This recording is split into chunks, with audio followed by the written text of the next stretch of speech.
It is a lot brighter than the OEM halogen bulb.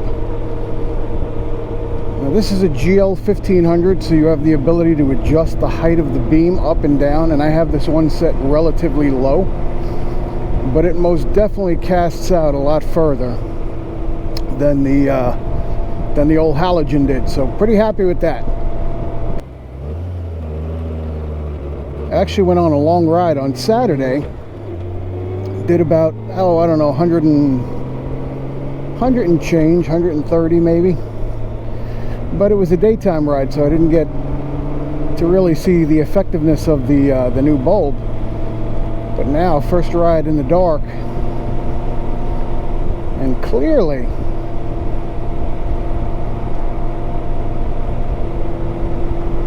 this bulb is better. I'll put a link to the actual bulb I used here. It's an H4. Don't remember the number though. 9002, I want to say. It was plug and play, fit right into the Goldwing. No adapters necessary. And it really makes a huge difference. I mean, you can even see it throwing light. I don't know if you can see it through the camera, but it throws light on the signs way up, quarter mile ahead. Now, I would imagine the brights, let's try the brights. Yeah, they're blinding. So, great upgrade. Bulbs are around, I want to say they were $59. And I don't think these are blinding. I don't have anybody flashing their lights coming the opposite way. It seems like the beam is down fairly low. It's just brighter. And there's so many advantages to the LED. They burn much cooler. There's much less draw on the electrical system.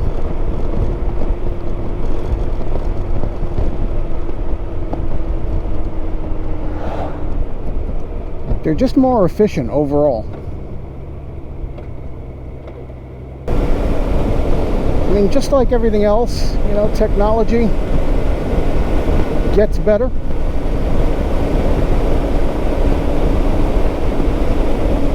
And the thing about it is the old, when you used to do a conversion from halogen to LED, even as recently as a couple of years ago, you can always kind of tell. If you saw a vehicle coming at you with those sort of cheap, the ones that didn't have the box, I don't know what that is, the resistor or transformer box, whatever they call that, you can always kind of tell that they were cheap aftermarkets. They were less bright. They had almost a bluish tinge to them.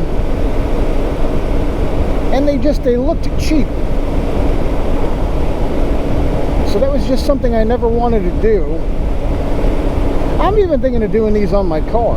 But these newer ones, I don't know if it's the number of diodes. I don't know if it's it's new technology. And they look, to me at least, no different than cars that come with factory LEDs.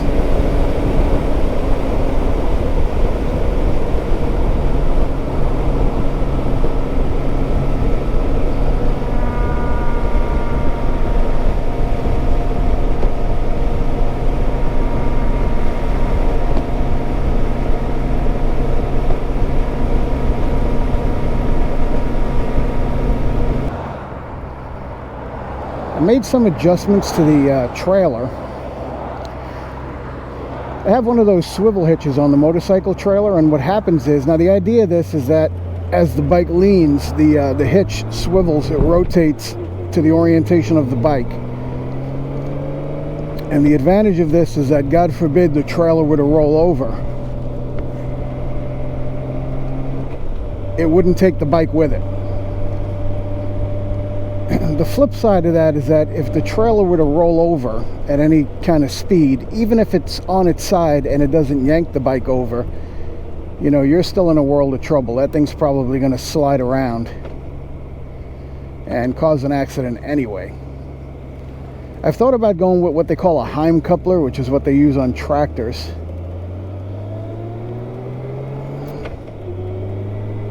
But this one came with a swivel hitch. But what I noticed was, first of all, the swivel hitch itself was very stiff.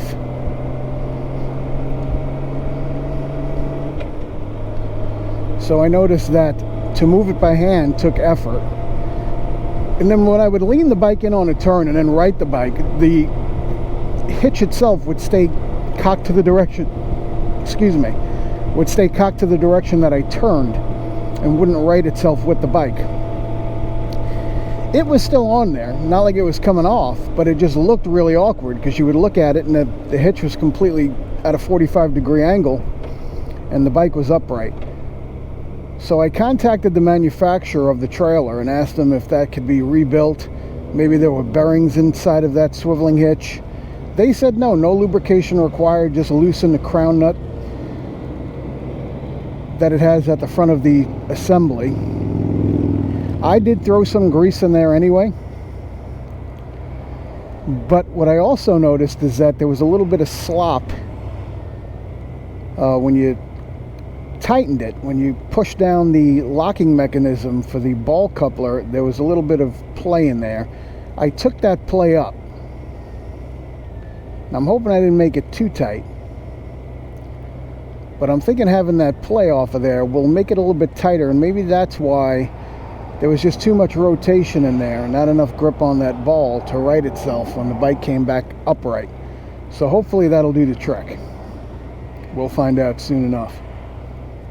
But I wanted to get it out there on Saturday. I was actually thinking of doing yesterday morning, but they were calling for heavy rain, which never came. And I had some running around to do in the morning. I want to get it onto the highway and run it a little bit. Just get the bearings moving and get the grease moving, and just kind of, you know, once in a while it's just good to get this equipment out.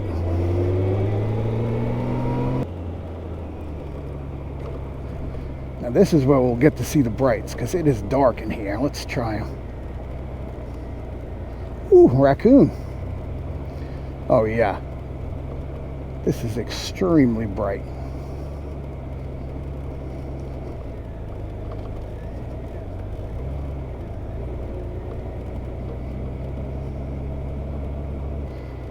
All right, well honey, we are home.